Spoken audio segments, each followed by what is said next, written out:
Hey everybody, this is Stratagem, and today we're gonna talk about the Season 8 premiere, School Daze Part 1 and 2. Now, this was a pretty solid season premiere, and probably the best of its kind. Its kind? Well, yes, it is pretty similar to Season 1's Friendship is Magic, Season 4's Princess Twilight Sparkle, and Season 6's The Crystalling. How are those four similar? Well, I'm glad you asked. Just like in Season 4 and 6, there's no villain here. There's an antagonist in the form of Chancellor Naysay, but no huge monster, no fight scenes, no rainbow lasers. The enemy, in essence, is bureaucracy. Also, like Princess Twilight Sparkle, it starts a new meta plot for the whole season. Back in Season 4, the plot was finding the keys in order to open the crystal chest, and this time around it's the School of Friendship, which has to be run by the main six. And speaking of the school, another thing that the Season 1, 6 and 8 premieres have in common is that they primarily establish new characters and concepts for the show. Now, Friendship is Magic obviously established everything. The world, Celestia and Luna, Ponyville, Canterlot, the Everfree Forest, the main six, everything. Those were the first two episodes of the entire show after all, so listing everything would take forever. Season 6's The Crystalling introduced to us Flurryheart, Sunburst, and Starlight as a main character.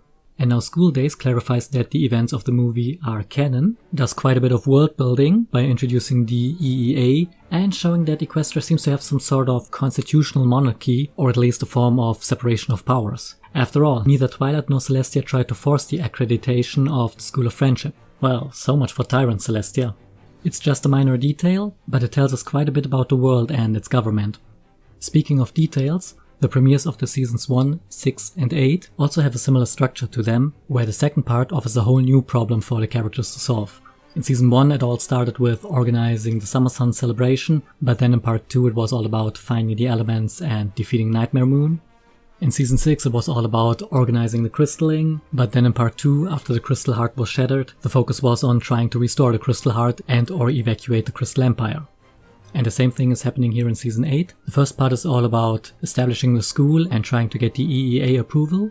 And then the second part is mostly about finding the missing students and then reopening the school as some sort of private school without EEA approval. Well, got a bit sidetracked here. Ultimately, the most important thing introduced in School Daze are of course the new characters. First and foremost, the Student 6. First we have Sandbar, the only pony of the group and one of the few important male characters. He seems to be the level-headed, straight man of the group. Well, not exactly straight. Then there's Gallus, the cocky, sarcastic griffin. That guy's kind of my spirit animal. Then we have Yona, the strong but clumsy yak. Smolder, the tomboy dragoness who is too cool for school. Ocellus, the shy changeling nerd, who has already proven that having a shapeshifter in the group is super useful. And finally Silverstream, because Princess Skystar's voice actress was too expensive to be on the show. These 6 characters, while dreadfully underused so far, have quite a bit of potential. While they seem to fit similar molds as the main 6, they are still different enough to be interesting. Sandbar seems to be a rather grounded guy, similar to Applejack, but with a more laid-back attitude. Gallus reminds me of early Rainbow Dash, a bit more mean maybe, but with less of an ego, kinda like Gilda. Smolder as well seems to have some similarities with Rainbow Dash, being a competitive athlete type. Her being a dragon opens up a lot of new possibilities though, as her interaction with Spike in the Mold Town showed. Ocellus seems like a mix of Fluttershy and Twilight, for obvious reasons. It's interesting to see that instead of fleeing from unpleasant social situations, as early Fluttershy was wont to do, Ocellus tries to blend into the crowd and fade into the background using her shapeshifting powers.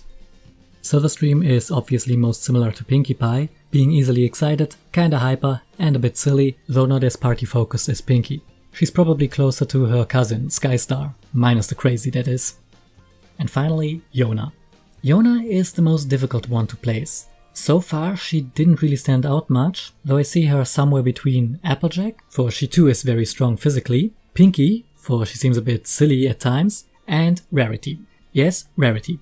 My reasoning for this is that she is the only one of the Student 6 who's wearing any kind of accessories, the yak blanket and her hair bands, and she also talked a lot about braiding her hair in the first episode, and her braids even became some sort of running gag and a minor plot point in the second episode.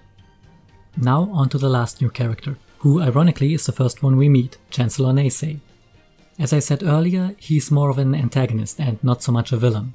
From what we've seen so far, he seems like a more grounded version of Season 5 Starlight. Just like with Starlight, The conflict he has with the main six is a clash of philosophies, rather than some world-conquering scheme. He also seems to be doing what he thinks is right, without any self-serving goals.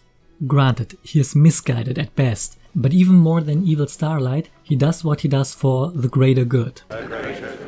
So, while he is a racist prick, at least he's not trying to conquer the world. At least not yet. I am pretty sure he will make his return at some point later. Speaking of Naysay's motivations, oh boy, racism. That is relatively new for this show. Yes, Bridal Gossip in Season 1 and Heartswarming Eve in Season 2 touched on the subject, but this time it's in full force and one of the antagonist's driving forces. And honestly, I think that's a pretty good thing. For one, they are tackling a problem they haven't before. With Sakura in Bridal Gossip, it was mostly the ponies being xenophobes in the truest sense of the word, afraid of the unknown, of strangers. This time, however, there's a pony with pretty obvious prejudices. Instead of a subconscious, irrational fear, there is deliberate dislike here. That's really something we haven't seen much of in Equestria so far. Also, I kind of prefer it when the antagonist is calculating and cunning, instead of just a big bad magic guy bent on world domination. The latter always leads to power creep, which is pretty bad in the show already, what with the embodiment of chaos having been defeated in the 28th episode, and Tyrek wielding the power of 5 godlike beings in the Season 4 finale. Not only is it pretty hard to top that without going into Dragon Ball levels of ridiculousness, it also gets stale easy. Sure, Tyrek was cool as a villain to fight against, but as a character he's not very interesting. That's why the Season 5 premiere and finale are among my favorites, because Starlight was actually clever and not just some pony who could fire the biggest lasers. So, interesting new characters, canonized movie and movie locations along with a bigger friendship map for more missions, a season-wide meta plot, bringing all those allies made in the previous 2 seasons and the movie closer together.